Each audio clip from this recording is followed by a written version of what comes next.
ETV ప్రేక్షకులకి నమస్కారం. Triple strategies of శుభమస్తు కార్యక్రమానికి స్వాగతం. ఈనాడు శుభమస్తు కార్యక్రమంలోని గ్రహఫల వంశంలో గ్రహాల యొక్క స్థితిగతులు, వాటి యొక్క శుభాశుభ ఫలితాల గురించి పరిశీలిద్దాం. అలాగే రోజు 12 రాసుల వారికి ఏ సంఖ్యలు కలిసి వస్తాయి, రంగుల యొక్క దిక్కుల యొక్క ప్రాధాన్యత, ఏ దేవతల్ని పూజించాలి, ఏ కార్యక్రమాలు ఏ రాసుల వారు చేపట్టాలి అనేటువంటి అంశాలతో పాటు కార్తీక మాసంలో శివ పూజ చాలా విశిష్టమైనటువంటి ఫలితాన్ని కలిగిస్తుంది. మరి బిల్వదళాలతో శివుణ్ణి పూజించడంలోని పరమార్థం ఏమిటో ఈనాటి ఆంతర్యంలో పరిశీలిద్దాం. శ్రీ విజయనామ సంవత్సరం కార్తీక మాసం, దక్షిణాయనం శరదృతువు. ఈరోజు కార్తీక శుద్ధ చతుర్దశి. ఈరోజు చేసేటువంటి ఈశ్వరాభిషేకం ఉత్తమమైనటువంటి ఫలితాన్ని కలిగిస్తుంది, గ్రహశాంతికి దోహదపడుతుంది. ఇక ఈరోజు వారం స్థిరవారం లేదా శనివారం. ఈ శనివారం నాడు చేసేటువంటి ఏకాదశ పూర్వక రుద్రాభిషేకం నమ్మక చెమ్మక పురుష సూక్త స్త్రీ సూక్త పరంగా చేసినట్టయితే ఉత్తమమైనటువంటి ఫలితాలని కలిగిస్తుంది. ఏలినట్ శని ద్వారా, అర్ధాష్టమ శని ద్వారా, అలాగే అష్టమ శని ద్వారా ఏర్పడేటువంటి ఈతి బాధలన్నీ కూడా తొలగిపోతాయి. ఇక ఈరోజు నక్షత్రం అశ్విని నక్షత్రం. ఈ అశ్విని నక్షత్రంలో 4వ పాదంలో పుట్టినట్టయితే దోషం లేదు, 1, 2, 3 పాదాల్లో పుట్టినట్టయితే దోషం. కాబట్టి ఈ దోష నివృత్తికి గణపతి హోమం బాగా ఉపకరిస్తుంది. అలాగే ఈరోజు అశ్విని నక్షత్రంలో పుట్టేటువంటి వారికి కేతు మహాదశతోటి ప్రారంభమవుతుంది. కేతువు యొక్క స్థితి మేషక్షేత్ర స్థితి కాబట్టి ఈ దోష నివృత్తికి కందుల దానం బాగా సహకరిస్తుంది. ఈ తర్వాత వచ్చేటువంటి నక్షత్రం భరణి నక్షత్రం. ఈరోజు భరణి నక్షత్రంలో పుట్టేటువంటి వారికి 3వ పాదంలో పుట్టినట్టయితే దోషం, 1, 2, 4 పాదాల్లో పుట్టినట్టయితే దోషం లేదు. ఈ దోష నివృత్తికై అన్నదానం బాగా ఉపకరిస్తుంది. ఈ భరణి నక్షత్రంలో పుట్టేటువంటి వారికి శుక్ర మహాదశతోటి ప్రారంభమవుతుంది. ప్రస్తుతం శుక్రుడు యొక్క స్థితి ధనస్సు క్షేత్ర స్థితి. ఆ క్షేత్రాధిపతి అయినటువంటి బృహస్పతి యొక్క సప్తమ వీక్షణ ఉంది కాబట్టి ఇది మంచి ఫలితాన్ని కలిగిస్తుంది, శుభ యోగాన్ని కలిగిస్తుంది. ఇక ఈరోజు 12 రాశుల వారికి ఏర్పడేటువంటి శుభాశుభ ఫలితాన్ని పరిశీలిద్దాం. ముందుగా మేషరాశి. ఈరోజు మేషరాశి వారిని పరిశీలించినట్టయితే సంబంధ బాంధవ్యాల విషయంలో జాగ్రత్తలు వహించాలి. గందరగోళ పరిస్థితులు వ్యాపారరీత్యా చోటు చేసుకుంటాయి. ఆర్థికపరమైనటువంటి వ్యవహారాల్లో దూకుడు నిర్ణయాలు పనికిరావు. ఆరోగ్యపరంగా కూడా ఖర్చులు బాగా పెరుగుతాయి. వృత్తిపరమైనటువంటి వ్యవహారాల్లో కీలక బాధ్యతలు వహించాల్సినటువంటి ఆవశ్యకత ఏర్పడుతుంది. మిత్రులతోటి, బంధువులతోటి, భాగస్వాములతోటి కూడా జాగ్రత్తతో కూడినటువంటి నిర్ణయాలు మాత్రమే ఉపకరిస్తాయి. ఈ రోజు మీ అదృష్ట సంఖ్య 8. నలుపు వర్ణం ప్రశాంతతని పెంచుతుంది. తూర్పు దిక్కు ప్రయాణాలు శుభకరం. అనుకూల దైవం సుబ్రహ్మణ్య స్వామి. ఈ రోజు మీరు సుబ్రహ్మణ్య స్వామిని దర్శించి నమస్కరించి పూజించడం ద్వారా మనోవేదనలు దూరం అవుతాయి. ఆకస్మిక ప్రతికూలత తగ్గుతుంది. ఆరోగ్య పరీక్షలు ఈ రోజు మీకు మేలును కలిగిస్తాయి. ఈ రోజు వృషభ రాశి వారిని పరిశీలించినట్టయితే ఆర్థిక పరిస్థితుల్లో మంచి మార్పులు చోటు చేసుకుంటే శత్రువులపై విజృంభించగలుగుతారు. కోర్టు సంబంధిత వ్యవహారాల్లో విజయాలు చేజిక్కించుకోగలుగుతారు. నూతన కార్యక్రమాలు గృహరీత్యా చేపట్టగలుగుతారు. ఆర్థిక పరమైనటువంటి అంశాలు బాగా కలిసి వస్తాయి. భూ సంబంధిత వ్యవహారాల్లో కూడా ఆశించినటువంటి ప్రయోజనాలు పొందగలుగుతారు. ఆరోగ్యం పదిలం. ఈ రోజు మీ అదృష్ట సంఖ్య 6. నీలపు వర్ణం మేలుని కలిగిస్తుంది. తూర్పు దిక్కు ప్రయాణాలు శుభకరం. అనుకూల దైవం ఆంజనేయ స్వామి. ఈ రోజు మీరు ఆంజనేయ స్వామిని దర్శించడం, నమస్కరించడం, పూజించడం వంటి ఉత్తమ చర్యలు గ్రహ అనుకూలతని పెంపొందింపచేస్తుంది. ఆహ్లాద సంఘటనని కలిగిస్తుంది. ఆర్థిక నూతన ప్రయత్నాలు, లావాదేవీలు, సంభాషణలు ఈ రోజు మీకు లాభిస్తాయి. ఈ రోజు మిథున రాశి వారిని పరిశీలించినట్టయితే విద్యాపరమైనటువంటి వ్యవహారాల్లో జాగ్రత్తలు పాటించాలి. వ్యాపారపరంగా దూకుడు నిర్ణయాలు పనికిరావు. చేపట్టేటువంటి కార్యక్రమాలపై శ్రద్ధ తగ్గుతుంది. నూతన కార్యక్రమాలు గృహరీత్యా చేపట్టినప్పటికీ అసంతృప్తి కొనసాగుతుంది. సందిగ్ధ పరిస్థితులు వృత్తిరీత్యా కూడా చోటు చేసుకుంటాయి. మిత్రులు శత్రులయ్యేటువంటి సంఘటనలు లేకపోలేదు. ఆరోగ్యంలో కూడా ఖర్చులు పెరుగుతాయి. ఈ రోజు మీ అదృష్ట సంఖ్య 3. పసుపు వర్ణం త్వరితగతిని శుభాల్ని కలిగిస్తుంది. ఈశాన్య దిక్కు ప్రయాణాలు శుభకరం. అనుకూల దైవం ఈశ్వరుడు. ఈ రోజు మీరు శివాలయాన్ని దర్శించడం, ఈశ్వరుడికి అభిషేకాదులు నిర్వహించడం వంటి కార్యక్రమాలు గందరగోళ పరిస్థితుల్ని దూరం చేస్తుంది, విజయాల్ని ఆహ్వానిస్తుంది. విదేశీ సంబంధిత సంభాషణలు ఈరోజు మీకు లాభిస్తాయి. ఈరోజు కర్కాటక రాశి వారిని పరిశీలించినట్టయితే సంభాషణల విషయంలో జాగ్రత్తలు వహించాలి. స్థిరాస్తి విషయాల్లో చిరు సమస్యలు తలెత్తుతాయి. ఉద్యోగ సంబంధిత వ్యవహారాల్లో ఆచితూచి తీసుకున్నటువంటి నిర్ణయాలు మాత్రమే ఉపకరిస్తాయి. బాధ్యతలు పెరుగుతాయి. చేపట్టేటువంటి కార్యక్రమాల్లో ఆర్థికపరమైనటువంటి వ్యవహారాలు అసంతృప్తిని కలిగిస్తాయి. ఈ రోజు మీ అదృష్ట సంఖ్య 5. ఆకుపచ్చ వర్ణం రక్షణకి తోడ్పడుతుంది. ఉత్తర దిక్కు ప్రయాణాలు శుభకరం. అనుకూల దైవం శ్రీ మహాలక్ష్మి. ఈ రోజు మీరు మహాలక్ష్మి అమ్మవారిని దర్శించడం, అమ్మవారికి కుంకుమార్చన నిర్వహించడం, కనకదారాస్తవం వంటి స్తుతితో చేసేటువంటి ప్రార్థనలు మంచి ఫలితాన్ని కలిగిస్తాయి. ఆర్థికపరమైనటువంటి రక్షణకి దోహదపడతాయి. ఆరోగ్య పరీక్షలు ఈ రోజు మీకు మేలును కలిగిస్తాయి. ఈ రోజు సింహరాశి వారిని పరిశీలించినట్టయితే మానసిక ధైర్యం పెరుగుతుంది. చేపట్టేటువంటి కార్యక్రమాలపై శ్రద్ధ పెరుగుతుంది. వృత్తిపరమైనటువంటి వ్యాపార సంబంధిత వ్యవహారాల్లో విజయాన్ని చేజిక్కించుకోగలుగుతారు. అసంతృప్తి సంఘటనలు వ్యాపారరీత్యా ఏర్పడినప్పటికీ తిరిగి సద్దుమణుగుతాయి. గృహరీత్యా పనుల్ని చకచకా చేపట్టగలుగుతారు. సంతృప్తికర వాతావరణం అన్ని రంగాల వారికి కూడా చేకూరుతుంది. ఈ రోజు మీ అదృష్ట సంఖ్య 1. నలుపు వర్ణం ప్రశాంతతను పెంచుతుంది. తూర్పు దిక్కు ప్రయాణాలు శుభకరం. అనుకూల దైవం శ్రీ మహాలక్ష్మి. ఈ రోజు మీరు మహాలక్ష్మి అమ్మవారిని దర్శించడం, నమస్కరించడం, పూజించడం ద్వారా ఆర్థిక వ్యవహారాల్లో అభివృద్ధి చేకూరుతుంది. సాహసోపేతమైనటువంటి నిర్ణయాలు తద్వారా విజయాలు చేజిక్కించుకోగలుగుతారు. ఆర్థిక నూతన ప్రయత్నాలు లాభిస్తాయి. ఈ రోజు కన్యారాశి వారిని పరిశీలించినట్టయితే స్థిరాస్తి విషయాల్లో అనుకూలత ఏర్పడుతుంది. ఆర్థిక ఇబ్బందులు ఉన్నప్పటికీ నెట్టుకు రాగలుగుతారు. ఉద్యోగపరమైనటువంటి బాధ్యతలు బాగా పెరుగుతాయి. తర్జన భర్జనలు వ్యాపారరీత్యా కూడా కొనసాగుతాయి. గృహ విషయాల్లో చిరు సమస్యలు తలెత్తుతాయి. అపార్థంతో కూడినటువంటి సంఘటన ద్వారా మనోవ్యాకులతలు పెరుగుతాయి. కాబట్టి జాగ్రత్తలు వహించాలి. ఈ రోజు మీ అదృష్ట సంఖ్య 3. పసుపు వర్ణం త్వరితగతిని శుభాల్ని కలిగిస్తుంది. ఈశాన్య దిక్కు ప్రయాణాలు శుభకరం. అనుకూల దైవం దక్షిణామూర్తి. ఈ రోజు మీరు దక్షిణామూర్తి స్వామిని దర్శించడం, నమస్కరించడం, పూజించడం ద్వారా మానసికమైనటువంటి ఉత్తేజం పెరుగుతుంది. ఆలోచన సంపత్తి పెరుగుతుంది. తద్వారా విజయాలు చేజిక్కించుకోగలుగుతారు. స్థిరాస్తి విక్రయాలు వంటివి ఈ రోజు మీకు లాభిస్తాయి. ఈ రోజు తులారాశి వారిని పరిశీలించినట్టయితే ప్రయాణాల ద్వారా ప్రయోజనాలు పెంపొందింప చేసుకోగలుగుతారు. ఆశించినటువంటి ఫలితాలు వ్యాపారరీత్యా దక్కుతాయి. వృత్తిపరమైనటువంటి వ్యవహారాల్లో కూడా ప్రోత్సాహం లభిస్తుంది. ఆశాజనకమైనటువంటి వాతావరణం అన్ని రంగాల వారికి ఏర్పడుతుంది. విద్యాపరమైనటువంటి వ్యవహారాల్లో ఏర్పడినటువంటి సమస్యలకు పరిష్కారాలు లభిస్తాయి. గృహరీత్యా ఆనందకర సంఘటనలు కొనసాగుతాయి. శారీరక శ్రమ అధికంగా ఉంటుంది. ఖర్చులు ఉన్నప్పటికీ ఉపయోగపడతాయి. ఈ రోజు మీ అదృష్ట సంఖ్య 8. నీలపు వర్ణం ప్రశాంతతను పెంచుతుంది. పడమట దిక్కు ప్రయాణాలు శుభకరం. అనుకూల దైవం ఆంజనేయ స్వామి. ఈ రోజు మీరు ఆంజనేయ స్వామిని దర్శించి, నమస్కరించి, పూజించడం ద్వారా మనోధైర్యం పెరుగుతుంది. విజయాలు దగ్గరవుతాయి. ఆర్థిక ప్రయత్నాలు ఈ రోజు మీకు ఊరట కలిగిస్తాయి. ఈ రోజు వృశ్చిక రాశి వారిని పరిశీలించినట్టయితే ప్రభుత్వపరమైనటువంటి వ్యవహారాల్లో విజయాలు సాధించగలుగుతారు. నూతన ప్రక్రియలు ఫలిస్తాయి. ఆరోగ్యంలో మంచి మార్పులు చోటు చేసుకుంటాయి. ఆశించినటువంటి ప్రయోజనాలు వ్యాపారరీత్యా దగ్గరవుతాయి. వృత్తిపరమైనటువంటి వ్యవహారాలు కలిసి వస్తాయి. నూతన కార్యక్రమాల్ని ఆలస్యంగా ప్రారంభించినప్పటికీ విజయాలతో ముగుస్తాయి. ఆరోగ్యంలో కూడా మంచి మార్పులు ఏర్పడతాయి. గృహ విషయాలు సానుకూలం. ఈ రోజు మీ అదృష్ట సంఖ్య 6. నీలపు వర్ణం మేలుని కలిగిస్తుంది. ఉత్తర దిక్కు ప్రయాణాలు శుభకరం. అనుకూల దైవం శ్రీ వెంకటేశ్వర స్వామి. ఈ రోజు మీరు వెంకటేశ్వర స్వామిని దర్శించడం, నమస్కరించడం, పూజించడం వంటి ఉత్తమ చర్యలు గ్రహ ప్రతికూలతని తగ్గిస్తుంది. ముఖ్యంగా ఏలినాటి శని ద్వారా, అష్టమ బృహస్పతి ద్వారా ఏర్పడేటువంటి ఆకస్మిక చిక్కులు దూరమవుతాయి. విజయాలు దగ్గరవుతాయి. వ్యాపార నూతన ఒప్పందాలు ఈ రోజు మీకు ఆశలను చిగురింపచేస్తాయి. ఈ రోజు ధనుస్సు రాశి వారిని పరిశీలించినట్టయితే శోభతో కూడినటువంటి కార్యక్రమ నిర్వహణ కొనసాగించగలుగుతారు. ఆహ్లాద సంఘటనలు వ్యాపారరీత్యా ఏర్పడతాయి. ఆర్థిక వ్యవహారాల్లో అనుకూలత పెరుగుతుంది. చేపట్టేటువంటి కార్యక్రమాల్లో ఆశించినటువంటి ప్రయోజనాలు వెనువెంటనే పొందగలుగుతారు.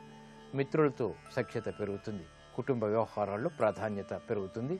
ఆశించినటువంటి కోరికలు అన్ని రంగాల వారికి కూడా నెరవేరేటువంటి సూచనలు, సంకేతాలు ఆనందాన్ని కలిగిస్తాయి. ఈ రోజు మీ అదృష్ట సంఖ్య 6. తెలుపు వర్ణం ప్రశాంతతను పెంచుతుంది. తూర్పు దిక్కు ప్రయాణాలు శుభకరం. అనుకూల దైవం ఈశ్వరుడు. ఈ రోజు మీరు శివాలయాన్ని దర్శించడం, ఈశ్వరుడికి అభిషేకాదులు నిర్వహించడం వంటి కార్యక్రమాలు లాభస్థితిలో ఉండేటువంటి శని ద్వారా ఉత్తమ స్థిరమైనటువంటి విజయాల్ని చేజిక్కించుకునేటువంటి అవకాశాలని కల్పిస్తుంది. వ్యాపార విస్తరణలు వంటివి ఈ రోజు మీకు ఆనందాన్ని కలిగిస్తాయి. ఈ రోజు మకర రాశి వారిని పరిశీలించినట్టయితే ఉద్యోగ పరిస్థితుల్లో మంచి మార్పులు చోటు చేసుకుంటాయి. గతంలో కన్నా మెరుగైనటువంటి పరిస్థితులు వ్యాపారరీత్యా కూడా ఏర్పడతాయి. లాభదాయకమైనటువంటి కార్యక్రమ నిర్వహణ కొనసాగించగలుగుతారు. స్త్రీలు శుభవార్తలు వింటారు. ఆశించినటువంటి ప్రయోజనాలు ఉద్యోగరీత్యా కూడా పెంపొందింప చేసుకోవడానికి కావలసినటువంటి ప్రయత్నాలు ఊరట కలిగిస్తాయి, సంతోషాన్ని కలిగిస్తాయి. నూతన కార్యక్రమాలు గృహంలో చేపట్టగలుగుతారు. పిల్లల ద్వారా ఆనందం లభిస్తుంది. ఈ రోజు మీ అదృష్ట సంఖ్య 3. నలుపు వర్ణం ప్రశాంతతను పెంచుతుంది. పడమట దిక్కు ప్రయాణాలు శుభకరం. అనుకూల దైవం ఆంజనేయ స్వామి. ఈ రోజు మీరు ఆంజనేయ స్వామిని దర్శించి నమస్కరించి పూజించడం ద్వారా గ్రహ ప్రతికూలత తగ్గుతుంది. ఆనందకర వాతావరణం ఏర్పడుతుంది. విద్యా సంబంధిత ప్రయత్నాలు ఈ రోజు మీకు లాభిస్తాయి. ఈ రోజు కుంభరాశి వారిని పరిశీలించినట్టయితే వ్యాపార ఒప్పందాల విషయంలో ఆశించినటువంటి ప్రయోజనాలు పొందగలుగుతారు. నూతన కార్యక్రమాల్ని చకచకా పూర్తి చేయగలుగుతారు. ఆనందకర వాతావరణం ఉద్యోగరీత్యా కూడా చేకూరుతుంది. ఆశించినటువంటి ప్రయోజనాలు విద్యాపరంగా ఏర్పడతాయి. కార్యక్రమాల్లో నిర్వహణ ఉత్తమంగా కొనసాగుతుంది. గృహ విషయాల్లో అనుకూలత పెరుగుతుంది. ప్రయాణాల విషయంలో సంతోషకర సంఘటనలు చోటు చేసుకుంటాయి. ఈ రోజు మీ అదృష్ట సంఖ్య 5. తెలుపు వర్ణం ప్రశాంతతను పెంచుతుంది. ఉత్తర దిక్కు ప్రయాణాలు శుభకరం. అనుకూల దైవం శ్రీ మహావిష్ణువు. ఈ రోజు మీరు మహావిష్ణువుని దర్శించి నమస్కరించి విష్ణు సహస్రనామాన్ని పఠించడం లేదా వినడం ద్వారా ఆర్థికపరమైనటువంటి వ్యవహారాల్లో విజయాలు చేకూరుతాయి. ఆనందకర సంఘటనలు గృహంలో చోటు చేసుకుంటాయి. గృహ సంబంధిత కార్యక్రమాలు ఈ రోజు మీకు సంతృప్తిని కలిగిస్తాయి. ఈ రోజు మీనరాశి వారిని పరిశీలించినట్టయితే వ్యవహారాల్లో ఏర్పడినటువంటి సమస్యలు జటిలమవుతాయి. చేపట్టేటువంటి కార్యక్రమాల్లో ఆచితూచి నిర్ణయాలు తీసుకోవాలి. వ్యాపార నిమిత్తమే చేపట్టేటువంటి కార్యక్రమాల్లో శ్రద్ధ తగ్గుతుంది. విద్యాపరమైనటువంటి ఏకాగ్రత తప్పనిసరి. వృత్తిపరమైనటువంటి వ్యవహారాల్లో ఖర్చులు పెరుగుతాయి. శారీరక శ్రమ అధికంగా ఉంటుంది. ప్రయాణాల విషయంలో జాగ్రత్తలు పాటించాలి. ఈ రోజు మీ అదృష్ట సంఖ్య 8. నీలపు వర్ణం మేలుని కలిగిస్తుంది. తూర్పు దిక్కు ప్రయాణాలు శుభకరం. అనుకూల దైవం ఆంజనేయ స్వామి. ఈ రోజు మీరు ఆంజనేయ స్వామిని దర్శించి నమస్కరించి పూజించడం ద్వారా ఆర్థికపరమైనటువంటి విపత్తులు దూరమవుతాయి. ప్రమాదాలు దూరమవుతాయి. మానసిక సంకోచాలు వీడిపోతాయి. ఆధ్యాత్మిక కార్యక్రమాలు ఈ రోజు మీకు లాభిస్తాయి.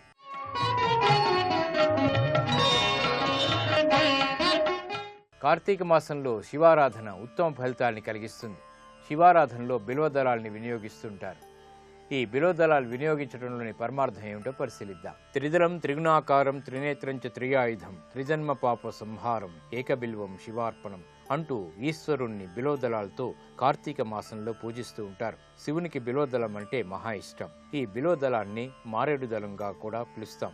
మారేడు దళానికి 3 ఆకులుంటాయి. ఈ 3 ఆకులతో కూడినటువంటి దళాన్ని శివునికి సమర్పణ చేయాలి. ఈ 3 ఆకులు శివుని త్రినేత్రాలకు ప్రతీక, త్రిగుణాలకు సూచిక, త్రికాలాలకు ప్రతిబింబం. త్రికాలాలలో త్రిగుణయుక్తంగా త్రినేత్రుడైనటువంటి ఈశ్వరుని కృపకు నోచుకోవాలని చెప్పి భక్తులు ఈ మారేడు దళాలతో కూడినటువంటి లేదా బిల్వదళాలతో కూడినటువంటి ఈశ్వర పూజని చేస్తూ ఉంటారు. బిల్వదళంలో 3 ఆకుల్లో మధ్యపత్రం శివుడు, కుడిపత్రం విష్ణువు, ఎడమపత్రం బ్రహ్మదేవునికి సూచికగా చెప్తారు. బిల్వదళాలు సాక్షాత్తు త్రిమూర్తి స్వరూపాలు. అంతేకాదు బిల్వదళానికి 3 పత్రులు మహాకాళి, మహాలక్ష్మి, మహాసరస్వతులకు ప్రతిబింబంగా కూడా పేర్కొంటారు. ఈ బిల్వదళంతో చేసేటువంటి ఈశ్వరారాధన కార్తీక మాసంలో ఇహపర సుఖాల్ని కలిగిస్తుంది. ఇది నేటి ఆంతర్యం. ఇప్పుడు గ్రహయోగంలో గ్రహాల యొక్క స్థితిగతులు, ఈ రోజు ముఖ్యంగా చేపట్టవలసినటువంటి కార్యక్రమాల గురించి తెలుసుకుంటారు. నేటి గ్రహయోగాన్ని పరిశీలించినట్లయితే శని మిత్రక్షేత్రమైన తులారాశిలో సంచరిస్తున్నాడు. శని యొక్క బలాన్ని ద్విగుణీకృతం చేయటానికి పరమేశ్వరుడికి ఈరోజు కొబ్బరి నీళ్లతో అభిషేకం చేయటం, అంతేకాకుండా పరమేశ్వరుడికి అభిషేకించినటువంటి తీర్థాన్ని స్వీకరించడం ద్వారా శని దోషం నుండి బయటపడి చక్కటి ప్రయోజనాన్ని పొందవచ్చు. అంతేకాకుండా ఈరోజు ప్రధానంగా గరికను నీళ్లల్లో వేసి ఆ నీటితో పరమేశ్వరుడికి అభిషేకం చేయటం ద్వారా మీరు పోగొట్టుకున్నటువంటి ధన కనక వస్తు వాహనాలను తిరిగి పొందటానికి ఆస్కారం ఉంది. ప్రధానంగా ఈరోజు వైకుంఠ చతుర్దశి. శ్రీమన్నారాయణుడు వైకుంఠం నుండి తరలివచ్చి కాశీ విశ్వేశ్వరుణ్ణి ఆరాధించినటువంటి ఈ శుభదినం నాడు శివాలయానికి వెళ్ళి దీపాన్ని వెలిగించటం, అంతేకాకుండా నువ్వులను దానం చేయటం ద్వారా శివుడి యొక్క అనుగ్రహాన్ని సులభంగా పొందవచ్చు. దీనితో పాటుగా శివాలయంలో ఈరోజు వెలుగుతూ ఉన్నటువంటి దీపంతో ఉన్న రాగి కుందును కానీ ఇత్తడి కుందును కానీ ఎవరికైనా దానం చేసినట్లయితే శివకేశవులిద్దరి యొక్క అనుగ్రహాన్ని పొంది ఉద్యోగ వ్యాపారాలలో, ఆర్థిక వ్యవహారాలలో, విదేశీ యానానికై చేసే ప్రయత్నాలలో చక్కటి ప్రయోజనాన్ని పొందవచ్చు.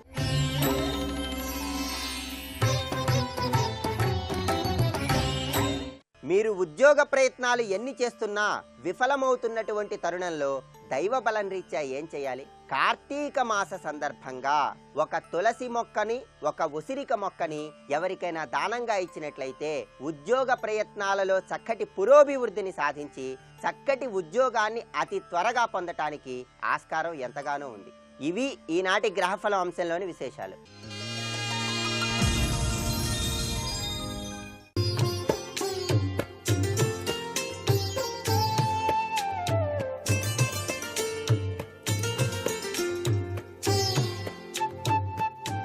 ట్రిపుల్ ఎక్స్ డిటర్జెంట్ సోప్ శుభమస్తు కార్యక్రమంలో గృహబలం అంశానికి స్వాగతం. రేపటి సుదినం కార్తీక పూర్ణిమ. ఇది చాలా విశిష్టవంతమైనటువంటి పవిత్రవంతమైనటువంటి రోజుగా మనం గ్రహిస్తూ ప్రతి మహిళ కూడాను తమ గృహంలో గౌరీదేవిని ఆరాధన చేయటమే కాకుండా కార్తీక సలిమిళ్ళ నోము అనేటువంటిది నోముకునేటువంటి సాంప్రదాయ లక్షణం వల్ల సౌభాగ్య సిద్ధిని ఆ గృహిణి పొందటానికి, సంతానేచ్ఛ సిద్ధింప చేసుకోవటానికి ఆస్కారం అధికంగా ఉంటుంది. అంతేకాకుండా దివ్య చక్షువు చక్కగా తెరుచుకొని ఆధ్యాత్మిక జ్ఞాన సంపదతో తులతూగటానికి కూడా ఈ కార్తీక పూర్ణిమ ఉపనయనం అయినటువంటి వారికి గాయత్రీ మంత్రానుష్ఠాన రీత్యా విశిష్టవంతమైనటువంటి దివ్య శక్తిని ప్రసాదించే అమృత దినం. ఈ రోజున ఎవరైతే నిష్ఠగా గాయత్రీ మంత్రాన్ని అధికంగా ధ్యానం చేస్తారో, ఉపాసన చేస్తారో, ఆ ఉపనయనం అయినటువంటి వారు చేసేటువంటి ఈ ప్రక్రియ యోగికి మూడవ నేత్రం చంద్రవంకగా పరమేశ్వరుడికి అభివర్ణించబడ్డటువంటి ఆ తత్వ చింతనను ఆ యొక్క ఉపాసకుడు తప్పనిసరిగా జ్ఞాన ప్రాప్తి తత్వరీత్యా తిలకిస్తాడు అని కూడాను శాస్త్రంలో చెప్పినటువంటి నిగూఢ రహస్యం. ఈ పవిత్ర దినాన సముద్ర స్నానం చేయటం ఆ జీవికి పట్టినటువంటి గ్రహచార దోష నివృత్తే కాకుండా జన్మ జన్మాంతరాల పాపాల్ని కూడాను పటాపంచలు చేసే పవిత్ర స్నానంగా కూడా చెప్పడం జరిగింది. అలా వీలు కానిటువంటి వారు కనీసం తమ గృహంలో స్నానం చేసేటువంటి నీటిలో కొద్దిగా ఉప్పు వేసైనా ఆ హరినామ సంకీర్తన, ఆ శివనామ సంకీర్తన చేస్తూ గనక స్నానాన్ని గనక ఆచరించినట్లయితే తప్పనిసరిగా ఆ సత్ఫలిత లక్షణాన్ని కూడా పొందడానికి ఆస్కారం ఉంది. ప్రతి ఒక్క గృహంలోని ఇంటిలో కూడా ఈరోజు గంగాజలం ప్రతి గదిలోనూ కూడాను చక్కగా ఆ యొక్క గృహంలోని ఇంటి గుమ్మాల పైన చల్లి చక్కగా గనక ధూపం ప్రతి గదిలో కూడాను అలా గనక చూపించినట్లయితే దుష్టశక్తుల ప్రభావం ఆ గృహాన్ని దరిచేరదు. అంతేకాకుండా మీ ఇంటి ద్వారబంధానికి మామిడి తోరణం కట్టి రెండు వైపులా కూడాను మారేడు దళాలను వేలాడతీసి ఆ మారేడు దళాలతో కూడినటువంటి ఆ యొక్క అమృతతుల్యమైనటువంటి లక్ష్మీతత్వంలో గంధాన్ని గనక ఆ దళాలకి గనక వ్రాసినట్లయితే కార్తీక పూర్ణిమ నాడు లక్ష్మీదేవి సాక్షాత్తు ఆ గృహంలోకి ప్రవేశించడానికి చక్కటి యోగాన్ని ప్రసాదిస్తుంది. మీరు దేవాలయ ప్రాంగణంలో జరిగేటువంటి జ్వాలా తోరణ మహోత్సవాల్లో పాల్గొని అక్కడ కార్తీక దీపాలలో మీరు కూడాను నూనెను గనక అలా గనక వేసినట్లయితే మీకు కూడా దీపం జ్యోతి పరబ్రహ్మతత్వంలో ఆ దీపాన్ని వెలిగించినటువంటి దివ్యవంతమైన కార్తీక పుణ్య ఫలం లభ్యపడి తీరుతుంది సుమా. అంతేకాకుండా మీరు భగవంతుణ్ణి ఏ రూపంలో ధ్యానం చేస్తున్నారో ఆ రూపతత్వాన్ని మీరు మనసారా ఆ దీపపు కాంతిలో దర్శించటానికి కూడా ఆస్కారం ఉంటుంది. 365 ఒత్తులు ఆవు నేతితో తడిపి దేవాలయ ప్రాంగణంలోని ధ్వజస్తంభం దగ్గర కానీ ప్రాంగణంలో కానీ ఈ పవిత్ర దినాన గనక ప్రతి గృహిణి గనక వెలిగించినట్లయితే మీరు తెలిసి తెలియక చేసినటువంటి గృహంలో ఏనాడైనా సరే మీరు దీపారాధన చేయనటువంటి ఆ యొక్క పాప ఫలితం తొలగింపబడి మీ గృహంలో లక్ష్మీ కళ దేదీప్యవంతంగా వెలుగొందటానికి ఆస్కారం ఎంతగానో ఉంటుంది. అంతేకాకుండా తాంబూల దానం, పండ్లు తాంబూలంలో పెట్టి అనేక మందికి ఈ రోజు గనక దానం చేసినట్లయితే జన్మ జన్మాంతరాల పాపం పటాపంచలైపోవటమే కాకుండా మీరు చేసినటువంటి ఈ దానం మీ పిల్లల భవిష్యత్తుకు రాచబాట ఏర్పరుస్తుంది. వారి శ్రేయోభివృద్ధి, దినదనాభివృద్ధి కలిగి విద్యలో రాణించటానికి, అధిక సంపన్నతతో తులతూగటానికి ఆస్కారం అధికంగా ఉంటుంది సుమా.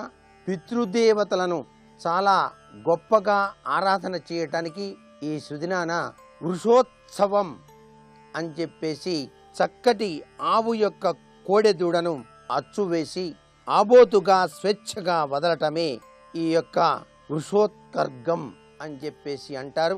అలా చేయటం వల్ల సంతానేచ్ఛ సిద్ధింపడానికి ఇది ఒక గొప్ప సూత్ర ప్రాతిపదికగా కూడా మనకు కార్తీక మాసంలో ఇలా కోడె దూడను అలా అచ్చువేసి వదిలేటువంటి సాంప్రదాయబద్ధమైనటువంటి తత్వం మనకు కనిపిస్తుంది.